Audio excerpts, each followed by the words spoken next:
para você de casa. Inquérito que investigou o duplo homicídio em Patos de Minas e 6 pessoas são indiciadas. Justiça determina afastamento do prefeito de Varjão de Minas e a gente vai mostrar também. Motorista foge após acidente com carreta na Avenida JK. Condutora sofre fraturas em batida de trânsito. Caminhão desgovernado atinge carros na região central de Patos de Minas. Tradição do congado em Moçambique na festa de Nossa Senhora do Rosário. Exposição natalina celebra os 45 anos do ateliê Valda Queiroz. Futebol. Atlético vence o Grêmio e volta a sonhar com o título do Campeonato Brasileiro. Nas penalidades, Mamoré conquista título da 2ª Divisão do Mineiro. Polícia promove campanha 21 dias de ativismo pelo fim da violência contra a mulher. Polícia Militar Rodoviária participa de treinamento tático em Patos de Minas. Estas e outras notícias agora no NTV News, que está no ar.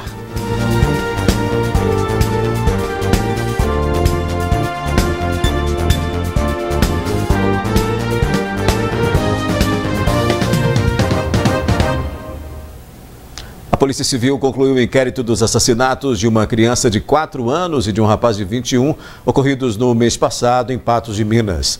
6 pessoas estão envolvidas no duplo homicídio. Gritos de desespero de uma mãe que perdeu seu filho de apenas 4 anos, vítima de um tiro que acertou o peito da criança. Acorda, meu filho!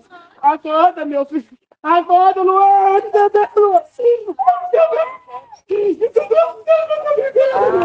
Acorda, meu filho! Puta que ai, meu Deus do céu!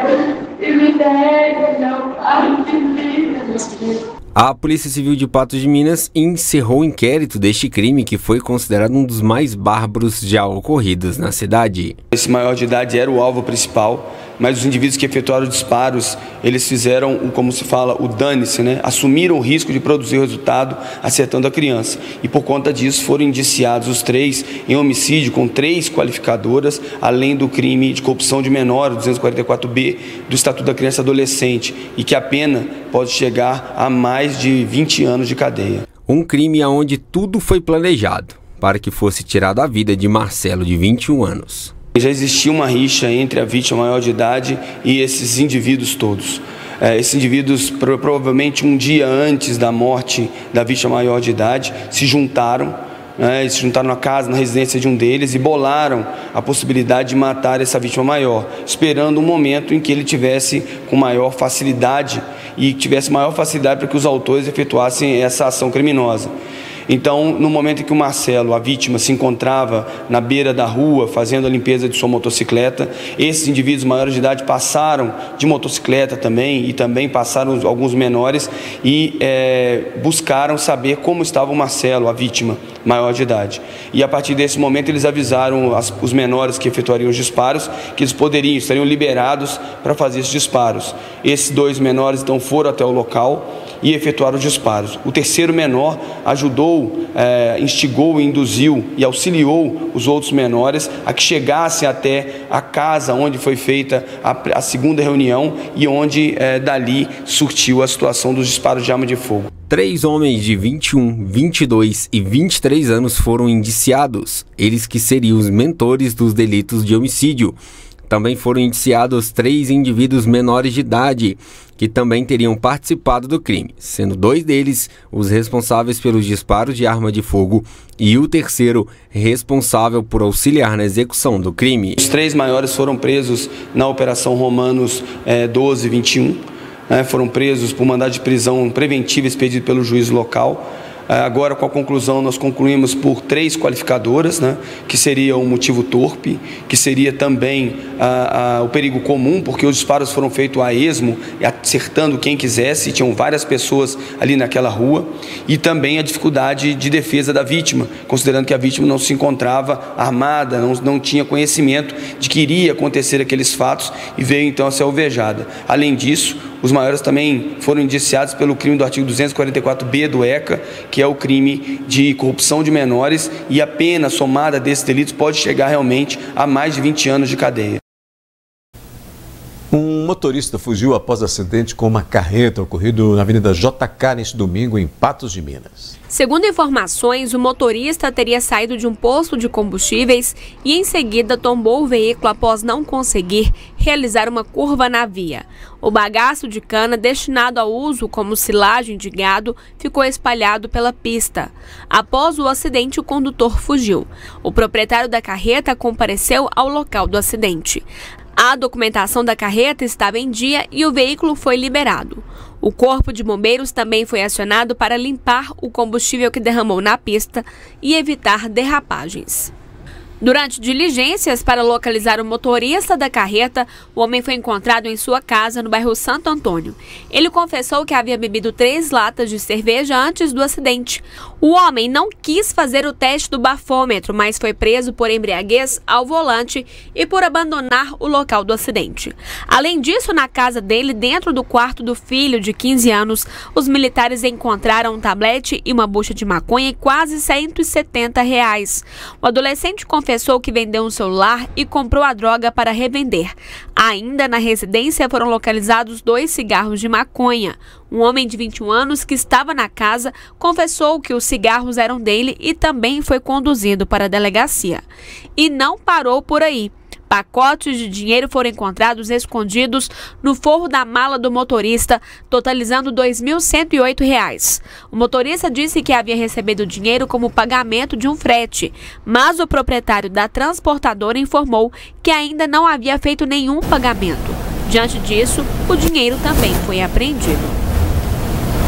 Em outro acidente, dessa vez no cruzamento entre a rua Ouro Preto e a Prefeito Camundinho, uma condutora sofreu diversas Uma motociclista de 26 anos que estaria fugindo da polícia teria ultrapassado uma parada obrigatória e batido contra um veículo Belina, conduzido por um homem de 29 anos. As informações dão conta de que a motociclista estava fugindo por estar com uma tornozeleira eletrônica, possivelmente por tráfico de drogas, e estaria descumprindo as medidas de prisão domiciliar. A condutora da moto sofreu fraturas no braço e ombro, além de suspeitas de fratura no tórax. O motorista do carro apresentou escoriações na cabeça. No início da tarde de hoje, um caminhão descontrolado bateu contra veículos na região central de Minas. Segunda-feira, o relógio marca 1h50 da tarde. A câmera de segurança mostra a movimentação tranquila dos pedestres pela rua Padre Caldeira. A região fica próxima a uma rede de supermercados. Um homem guarda aparentemente algo no porta-malas do carro. Até que 2 minutos passados, o caminhão surge desgovernado na imagem e atinge pelo menos 4 veículos estacionados na lateral da rua. A suspeita é de que o caminhão teve problemas no câmbio. A polícia militar foi até o local do acidente. Por sorte, ninguém se feriu. Daqui a pouco, tradição do Congado em Moçambique na festa de Nossa Senhora do Rosário em Patos de Minas. E a exposição natalina celebra os 45 anos do ateliê Valda Queiroz. Neste domingo aconteceu o encerramento da festa de Nossa Senhora do Rosário em Patos de Minas. Vários ternos de Congado em Moçambique e do Alto Paranaíba e Triângulo Mineiro se reuniram para manter viva a tradição. Sendo uma tradição em Patos de Minas, a congada é uma expressão cultural e religiosa afro-brasileira que mistura dança, canto, teatro, adereços chamativos e espiritualidade de matrizes africanas e cristã. Trata-se de uma festividade que celebra Nossa Senhora do Rosário, São Benedito e Santa Efigênia em memória à proteção que essas entidades deram aos negros escravizados. Nós lembramos a Semana da Consciência Negra e celebramos esse dia também com esse aspecto muito forte, relembrando a cultura negra, presente, origem das nossas congadas, dos nossos ternos, né? Que é um momento que mostra toda a força da cultura negra.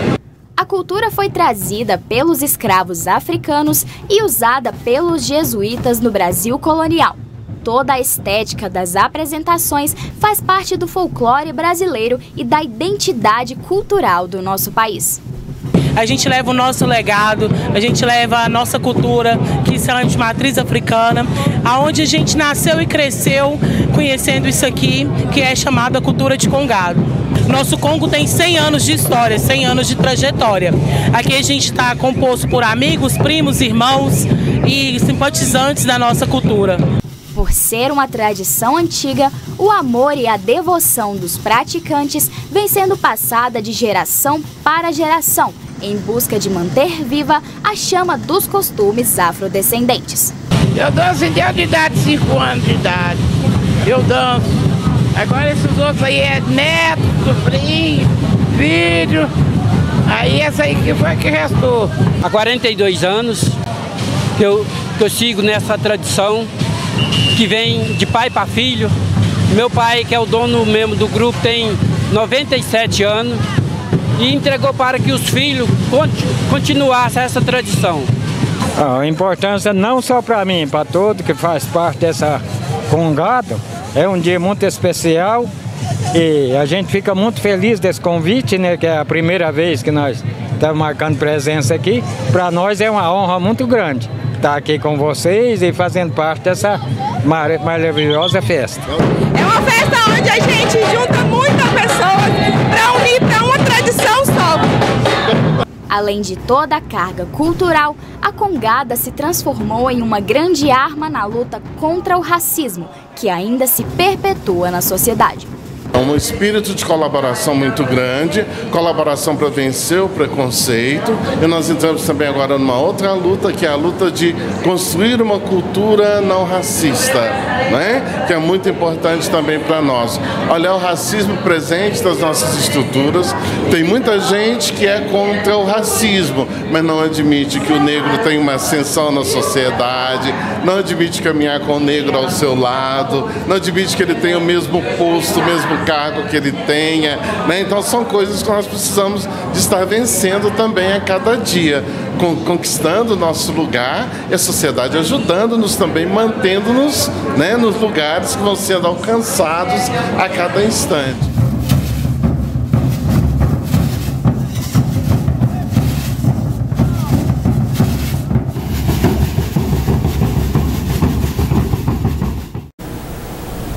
Uma exposição natalina marca as comemorações dos 45 anos do ateliê da artista plástica patense Valda Queiroz. A exposição, que acontece no Pátio Central Shopping, foi idealizada pelas alunas do ateliê como forma de homenagear o importante trabalho realizado por Valda Queiroz. É uma homenagem, né, para ela, para o ateliê de 45 anos do ateliê, né?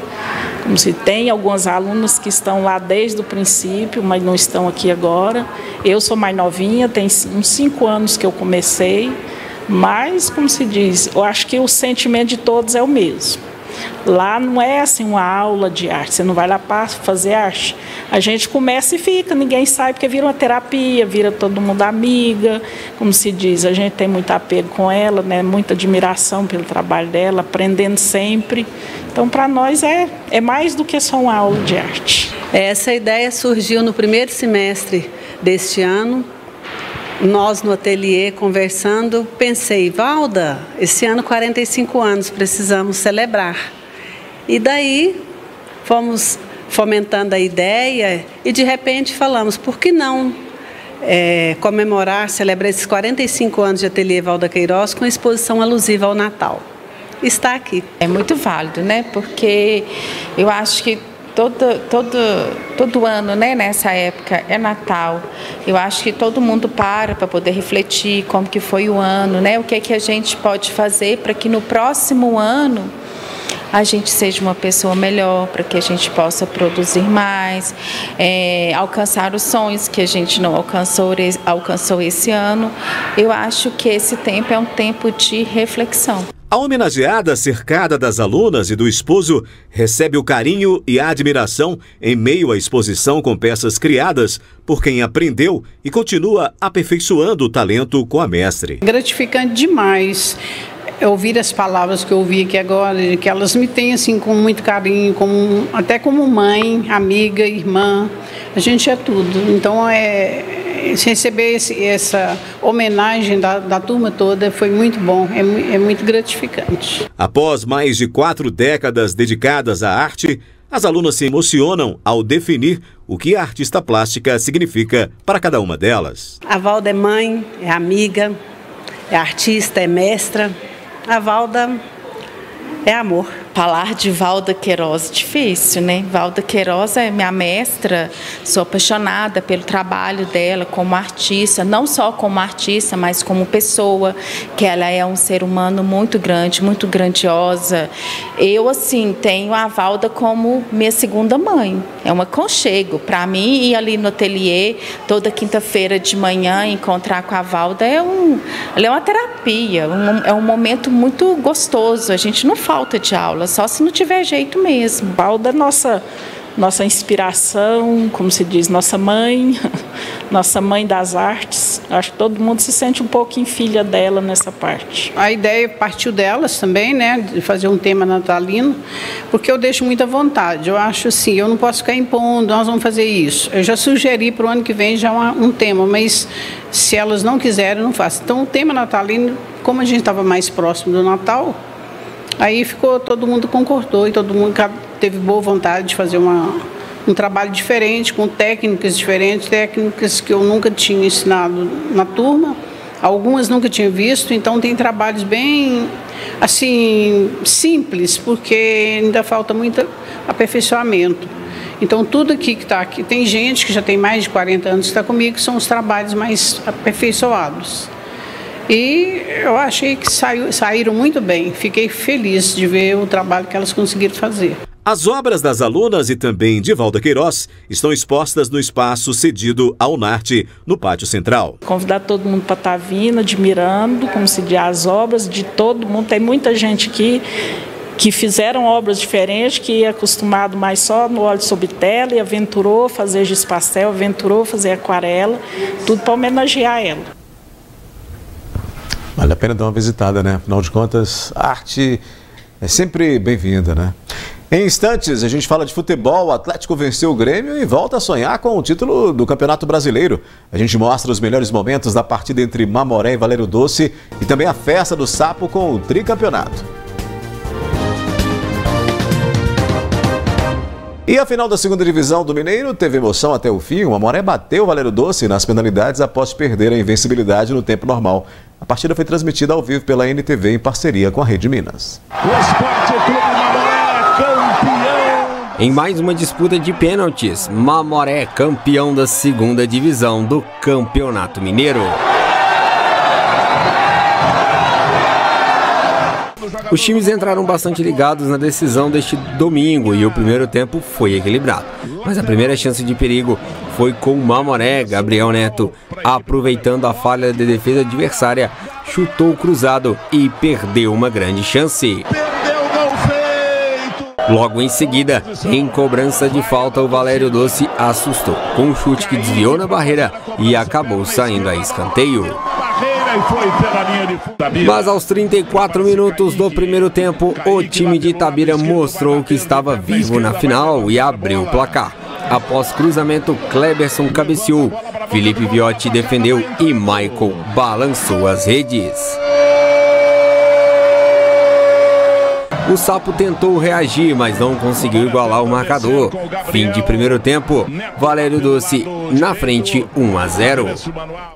A segunda etapa foi muito nervosa, já que um gol para qualquer lado mudaria o destino da decisão. Porém, tecnicamente o jogo não foi bom. Bruno quase ampliou pelo Dragão aos 25, mas parou no goleiro do Mamoré. Em uma cobrança de falta venenosa, Gabriel Neto fez a torcida do Mamoré gritar gol, mas a bola acabou passando com muito perigo por cima do gol. O Mamoré não conseguiu mudar o placar do jogo. Com isso, já que o primeiro jogo em Itabira teve vitória do Mamoré por 2-1 e o Valério Doce venceu em Patos de Minas por 1-0, placar agregado de 2-2. E o filme se repetia para as duas equipes. Decisão nos pênaltis. Na cobrança de pênaltis, o Mamoré começou primeiro. Gabriel Neto colocou a equipe da casa à frente. O meia Felipe, camisa 10, foi para a cobrança pelo Valério Doce e parou na defesa do goleiro Felipe Viotti do Mamoré. Thiago Magatão converteu mais um pênalti para o time esmeraldino. Gustavo, camisa 7, converteu o primeiro pênalti para a equipe de Itabira. E na terceira cobrança, o goleiro do Valério Doce, Elzo, defendeu a cobrança de Pedro Matiello do Malmoré, mantendo o Valério vivo na disputa. Mas a sorte estava ao lado do Malmoré, já que a cobrança de Jordan Kaique explodiu no travessão e o erro manteve o Sapo na frente. Léo Moreno converteu pelos donos da casa e deixou o grito de campeão na garganta do torcedor. Foi quando o Marcel do Valério Doce chutou para fora e este grito foi solto e o Malmoré conquistou o título com 3-1 nas penalidades. Explode o Bernardo Rubim Júnior. O Esporte Clube Malmoré campeão.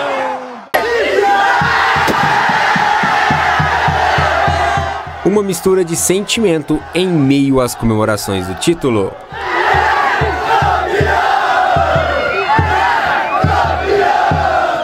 A sensação é felicidade, né, cara? A gente sabe que a terceira é difícil, como eu falei ali. Campeonato muito difícil. A final foi muito difícil, a gente perdeu. Mas a gente foi feliz de novo nos pênaltis. Tivemos as competências de acertar os pênaltis. E fomos felizes. E agora é só comemorar com o título a cidade de Patos de Minas, o Malmoré no volta no módulo 2. Sensação inexplicável, inexplicável. Eu estou vivendo um sonho e eu só tenho a agradecer por isso. A gente fechou desde todos os jogadores, comissão e a torcida maravilhosa. Então, só agradecer a eles. Só gratidão. A equipe perdeu uma partida. Sempre buscou o caminho do gol, sempre foi positiva. O grupo nunca desistiu, sempre foi muito unido. E eu nunca acreditei que penalidade foi sorte. Eu fui atleta, eu acho que é competência do mesmo jeito. Se tiver um pênalti no tempo normal, aos 45 você bater, fazer e ganhar o título é pênalti. Então também no tempo normal e depois nas penalidades, como foi agora a alternativa, é competência. Nós somos mais competentes, somos campeão.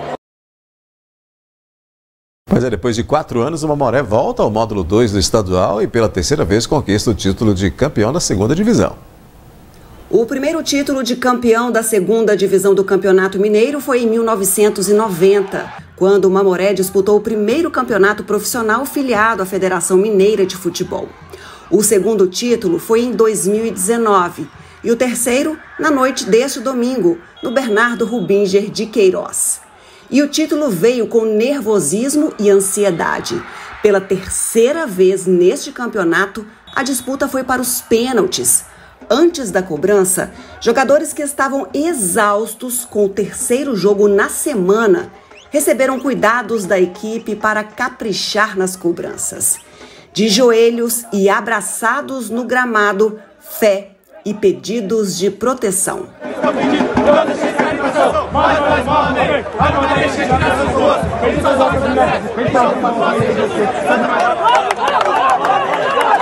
E deu certo. O Malmoré venceu nos pênaltis a equipe do Valério Doce. Depois de 4 anos, o Sapo retorna ao módulo 2, acesso conquistado ainda na vitória sobre o Guarani. E neste domingo, ergueu pela terceira vez a taça de campeão da segunda divisão.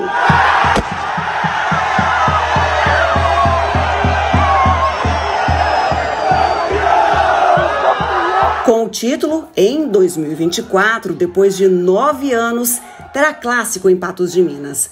Os arquirrivais Malmoré e o RT vão se enfrentar no módulo 2 do Mineiro. Por parte do Sapo, o aviso.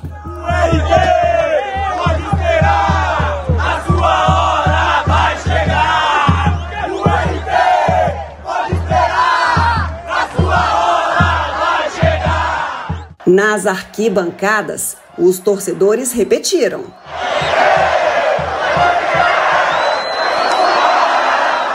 A festa da torcida do Sapo também foi para as ruas. E em Carriata, muita vibração com o título. Pois é, e nessa decisão pelo título, neste domingo, o estádio Bernardo Rubinger de Queiroz recebeu um grande público, quase 4.500 pagantes. Após anos esperando por esse momento, os torcedores do Malmoré puderam finalmente libertar o grito que por tanto tempo ficou preso na garganta. Mesmo antes do resultado, via-se por toda a parte a torcida esmeraldina comemorando toda a trajetória do time até aqui. Familiares e amigos que carregam esse amor verde e branco por gerações e que só esperavam o grande momento da noite. Desde pequeno, né? Essa paixão veio de infância e é sempre uma honra estar aqui. Na verdade, viemos aqui hoje para comemorar. O acesso já está garantido e, se Deus quiser, tudo certo, vamos pro título. Desde que eu sou pequeno, meu avô era Mamoré, ele já faleceu infelizmente, mas também meu pai também, minha família toda. E a gente sempre vem prestigiar os jogadores e o time. Meu irmão que foi jogador de futebol do Mamoré, Tostão, aí agora já encerrou a carreira, agora, mas nós vem, a família vem tudo do lado do Mamoré, jogou no Mamoré, está satisfeito. As crianças estavam presentes em peso no estádio Bernardo Rubinder de Queiroz. Os pais reconhecem a importância de continuar passando a tradição adiante. Olha, o Mamoré já veio de família, vem sempre trazendo isso aí na minha família, todo mundo gosta. E eu falei que eu ia trazer ele pro jogo do título. Eu só torci com 8 anos praticamente, mas eu achei bem legal torcer pro Mamoré, um time bem forte assim, que tá ganhando tudo. Achei bem forte esse time. Um dos grandes marcos da noite foi a integração entre torcidas. Por mais que fossem rivais, Mamoré e Valério Doce torciam por um objetivo em comum: assistir um show em campo. Mas hoje a torcida do Valério veio aqui, tá com a gente está fazendo uma festa bonita e que vença o melhor. Independente do que aconteça, a gente vai apoiar os jogadores. O Mamoré está com uma campanha invicta até agora, então independente do que aconteça, a gente vai apoiar os jogadores aí. E após a vitória, o sentimento era de gratidão e amor por parte dos torcedores que acompanharam cada passo até o erguer da taça.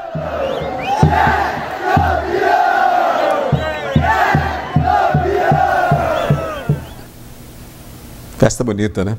A semana começou com variação de nebulosidade e pancadas de chuva isoladas. Vamos conferir os detalhes na previsão do tempo. Previsão do tempo. Os dados publicados pelo IMET indicam que a terça-feira deve ser de céu com muitas nuvens e pancadas de chuva e trovoadas isoladas no Alto Paranaíba e Noroeste. Faz calor e a umidade relativa do ar registra 30%. Em Patos de Minas, variação entre 22 e 33 graus. Em João Pinheiro, mínima de 22 e máxima de 36. Em Lagoa Formosa, a máxima prevista é de 31 graus. Em São Gonçalo do Abaeté, as temperaturas variam de 22 a 34 graus. E em Patrocínio, mínima de 21 e máxima de 32 graus nesta terça-feira.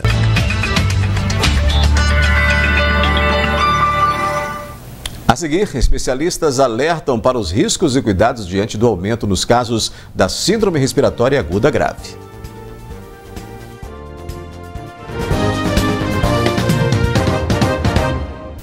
Os casos de síndrome respiratória aguda grave têm apresentado maior incidência e especialistas estão alertando para os cuidados, principalmente entre crianças e idosos. A síndrome respiratória aguda grave, a SRAG, abrange casos de síndromes gripais que evoluem com comprometimento da função respiratória, que na maioria dos casos leva à hospitalização sem outra causa específica. As causas podem ser vírus respiratórios, dentre os quais predominam influenza do tipo A e B, SARS-CoV-2, a Covid-19, vírus sincicial respiratório, bactérias e fungos. A síndrome respiratória aguda é uma falta de ar, basicamente, né? É uma reação, às vezes, inflamatória. Alguns pacientes têm uma tendência a apresentar isso e por uma infecção viral, uma infecção bacteriana ou uma exacerbação de um quadro que ele já tinha, né? De uma asma, de um DPOC, no caso dos idosos. Por alguma questão do próprio paciente, ele evolui com uma falta de ar, com uma prostração, com uma dificuldade respiratória e muitas vezes com necessidade de internação, de uso de oxigênio. O boletim Infogripe, divulgado pela Fundação Oswaldo Cruz, reforça o alerta de que as síndromes respiratórias agudas graves, causadas por vírus, provocam maiores impactos na saúde de crianças e idosos brasileiros.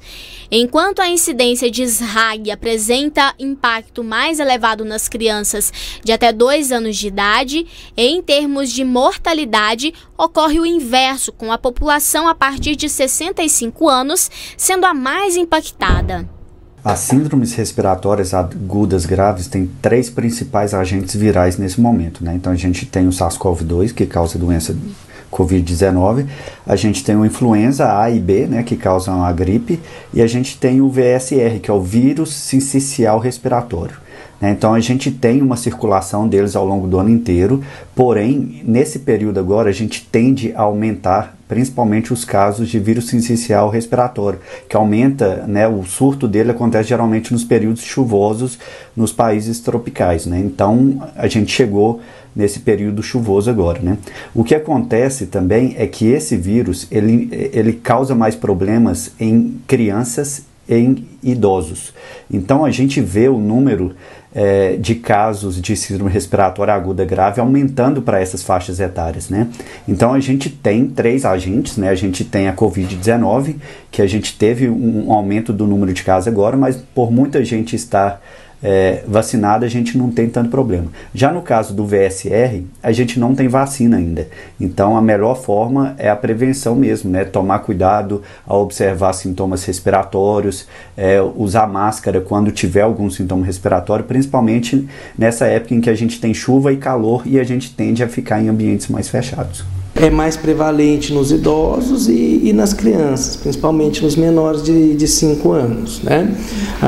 São pacientes que naturalmente já têm uma imunidade um pouco mais fraca, a criança ainda está desenvolvendo a imunidade, os idosos têm muitas comorbidades, então ele já tem alguma doença associada, já pode ter uma diabetes que prejudica demais a imunidade, pode ter algum outro tratamento que ele faça, questões neoplásicas. Então esse perfil de paciente evolui mais fácil com a síndrome respiratória aguda grave. Quando uma pessoa apresentar sintomas de SRAG, ela deve buscar atendimento médico imediatamente. Geralmente são necessários cuidados mais intensos, como a internação, o isolamento social e a realização de testes que auxiliem na identificação da causa da SRAG. Sempre, né, para todas essas doenças, o trabalho primeiro é a prevenção. Então, para as crianças, vacinação, né, nós temos vacina antipneumocócica, que é uma causadora da maior parte das pneumonias, a vacina de gripe, temos a vacina do Covid. Então, medidas de higiene servem para todos, né? Crianças, adultos, idosos, então sempre lavar a mão, evitar ambientes fechados, viu que tem outras pessoas com sintomas, evitar contato prolongado, tentar saber o porquê, o que essa pessoa tem, né? Procurar o atendimento médico. Então, higiene, limpeza nasal com soro e, apresentando sintomas, procurar ajuda médica, procurar atendimento para uma intervenção precoce. O governo de Minas Gerais confirmou a destinação de recurso para a construção de um centro de atenção psicossocial infantil em Patos de Minas. O Ministério da Saúde irá repassar 2 milhões para a construção do centro. O projeto do prédio que abrigará o serviço já foi elaborado pelo município, que agora trabalha no processo licitatório da obra. O CAPS infantil já é uma demanda aguardada por nós já há bastante tempo. Hoje nós temos várias crianças em situação que elas deveriam estar sendo atendidas direto no CAPS. Isso foi uma conquista assim, muito importante para nós. Essa demanda vem desde que o Dr. Paulo Henrique Delicoli era promotor da Vara da Infância. Ele lutou bastante por esse CAPS e hoje a gente vai ser beneficiado com a construção do CAPS. O novo CAPS, que será construído no bairro Nova Floresta, foi motivo de comemoração para o poder público. O recurso já foi empenhado pelo governo federal. A gente quer agradecer ao deputado federal Zé Vitor, que fez essa gestão junto da ministra Nízia Trindade, que a gente também agradece aqui.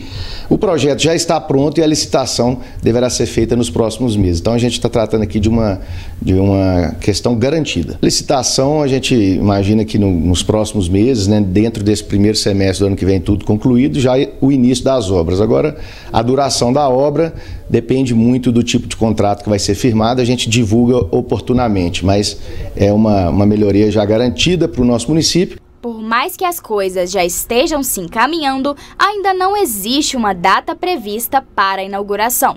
O novo instrumento público será muito importante para resolver questões como a da criança que estava sendo mantida no CAPS junto com os adultos por não ter um lugar que a receba. Enquanto as obras não são finalizadas, ela será direcionada para outro local. A criança de 8 anos que estava internada tem uma determinação com que ela seja acolhida e recebida pela Casa da Acolhida Bem-vinda. Ela vai ficar lá um período do dia e o outro período no CAPS, porque realmente a gente entende que lá não é lugar para ele, mas o município, quanto o Judiciário, o Conselho Tutelar e a Secretaria de Ação Social, nós fizemos todas as buscas possíveis para arrumar um lugar adequado para ele, mas nenhuma cidade quis receber. Depois do intervalo, a polícia promove a campanha 21 dias de ativismo pelo fim da violência contra a mulher. E você vai ver que a Justiça determinou o afastamento do prefeito de Varjão de Minas. A Justiça acatou o pedido de tutela de urgência, determinando o afastamento do prefeito de Varjão de Minas, Walter Pereira Filho. A ação civil pública por atos de improbidade administrativa foi ajuizada pelo Ministério Público do Estado de Minas Gerais. Segundo as informações, Walter foi condenado criminalmente com sentença transitada em julgado em 18 de agosto de 2022. Devido a isso, o gestor teve o mandato extinto pela Câmara Municipal de Varjão de Minas em maio deste ano. No entanto, o prefeito alegou não reconhecer a validade do ato legislativo. Na decisão publicada esta semana, a Justiça arbitrou multa no valor de R$10 mil e determinou que Walter Pereira Filho se abstenha de praticar atos e de se apresentar ou se postar como prefeito de Varjão de Minas, de ingressar na prefeitura ou outros órgãos públicos municipais como se ainda fosse o chefe do executivo e de receber proventos e demais vantagens pessoais inerentes ao cargo de prefeito. O jornalista da NTV tentou falar por telefone com o prefeito Walter Pereira Filho e também com sua assessoria de imprensa, mas não obtivemos resposta. A Polícia Militar promove nos meses de novembro e dezembro a campanha 21 dias de ativismo pelo fim da violência contra a mulher. A Polícia Militar realiza ao longo de todo o ano diversas ações de prevenção e combate à violência contra a mulher. E neste mês de novembro e na primeira semana de dezembro está sendo realizada a campanha 21 dias de ativismo pelo fim da violência contra a mulher, com diversas ações e atividades de prevenção, conscientização e combate à violência contra as mulheres aqui em Patos de Minas. A tenente Nancy conversou conosco a respeito desta ação. Esses 21 dias do ativismo é uma campanha que está sendo realizada pela Polícia Militar em todo o estado de Minas Gerais. Teve início no dia 20 de novembro e vai até o dia 10 de dezembro.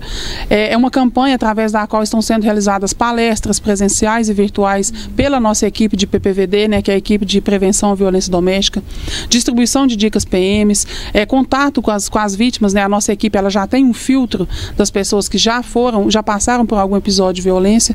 Então está sendo realizado de diversas maneiras o contato da Polícia Militar com essas possíveis vítimas e também com aqueles que não são vítimas, com o objetivo de prevenir esses casos de violência contra a mulher. A Patrulha de Prevenção à Violência Doméstica é um portfólio constante aí das atividades da Polícia Militar de Minas Gerais, composto obrigatoriamente por uma policial feminina e um outro policial.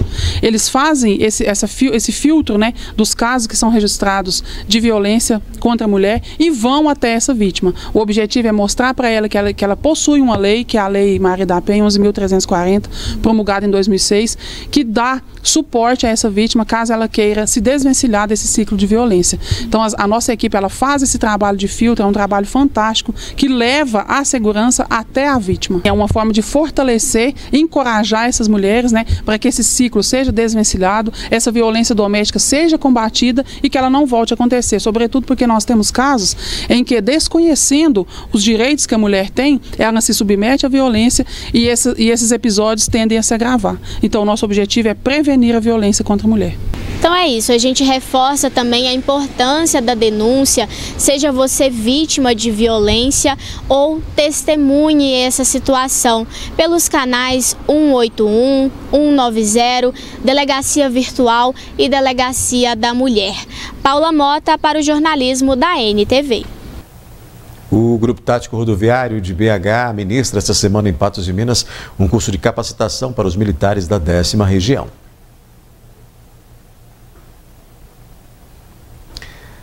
Bom, esse material não está pronto. O Roda Viva desta segunda-feira discute a vitória de Javier Milei na Argentina. A posse do novo presidente será no dia 10 de dezembro, mas as polêmicas com o Brasil já começaram, né? Para responder todas essas questões sobre o tema, o programa recebe o economista Fábio Giambiagi, brasileiro criado na Argentina e especialista em finanças públicas. Com a apresentação de Vera Magalhães, o Roda Viva vai ao ar, ao vivo, a partir das 22 horas. Agora sim, a gente mostra que o Grupo Tático Rodoviário da capital mineira está ministrando essa semana em Patos de Minas um curso de capacitação para os militares da 10ª região.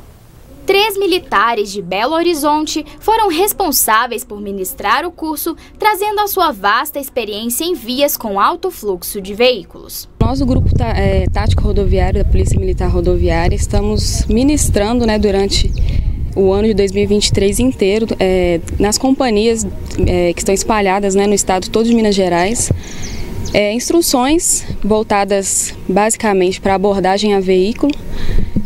Nós temos uma vasta experiência de abordagem a veículos de 4 rodas, motocicleta, veículos de grande porte, ônibus de viagem interestadual principalmente. Então o nosso objetivo principal é trazer uma padronização de abordagem para toda a Polícia Militar Rodoviária e policiamento rodoviário. Toda a guarnição participou do treinamento, sendo divididos em grupos de, em média, 55 policiais. Nós sabemos que nós temos as nossas peculiaridades, nós temos nossas especificações. No entanto, algumas ações têm que ser padronizadas e é essa padronização que o curso visa trazer. Nós sabemos que o pessoal de Belo Horizonte, sobretudo do Grupo Tático Rodoviário, eles lidam com uma situação bem árdua, um trânsito bem complexo em Belo Horizonte, como é o caso do anel rodoviário, é o caso da MG10, da BR-381, e essa experiência que eles trazem para a gente, atrelado aos treinamentos que eles têm constante, certamente otimizará o nosso trabalho aqui na região de Patos de Minas. Traz de bom é mais segurança, tanto para a gente quanto para a sociedade, principalmente. O foco da Polícia Militar sempre será esse, trazer segurança. Então, a gente é o que a gente treina. E no CPRV, o Comando de Policiamento Rodoviário hoje, no estado de Minas Gerais, nós temos o 5º pilar aí, o treinamento, e recebendo esses 3 militares agora para reforçar no nosso treinamento, a gente consegue prestar um serviço bem melhor para a sociedade. Durante o treinamento, foram repassados procedimentos que são de suma importância para o melhor andamento das ocorrências. O nosso tipo de abordagem, a gente tenta ir do mais básico até o mais difícil. É uma abordagem que seja com cunho educacional, de blitz, até o cunho de repressão mesmo. Então a gente busca intensificar o treinamento para poder abranger todas as áreas de abordagem. Com essa a gente termina o NTV News de hoje e promete voltar amanhã às 19 horas. Obrigado pela companhia e até lá.